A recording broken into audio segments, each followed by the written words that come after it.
Isang opisyal sa Nigeria nagpanggap umanong nahimatay habang nasa kalagitnaan ng isang public hearing.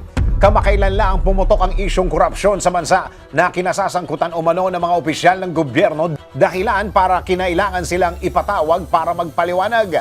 Kagaya na lang ng isang opisyal sa Nigeria na ipinatawag para magpaliwanag kaugnay sa nawawalang mga pondo. Pero hindi pa natatapos ang hearing ay nagkagulo na ang lahat nang bigla itong nahimatay daw.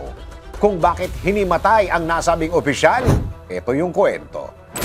Muling kumalat sa social media ang viral video ng isang Nigerian official na si Kemedra Dikuno Daniel Ponde, former managing director ng Niger Delta Development Commission o yung tinatawag na NDDC na nasa kalagitnaan ng public hearing ng House of Representatives sa Nigeria tungkol sa umano'y financial mismanagement sa NDDC.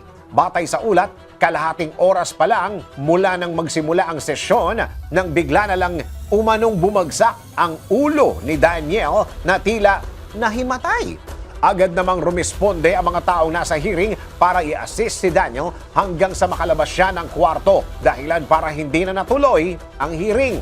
Maraming netizen na nagsasabing nagpapanggap lang umano si Daniel na hinahimatay para hindi masagot ang mga tanong tungkol sa issue.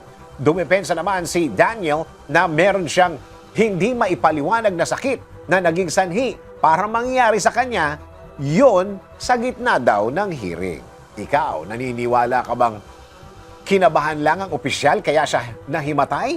Anong gagawin mo kung nangyari ito sa mga opisyal sa ating bansa na umano'y sangkot sa isyu ng korupsyon?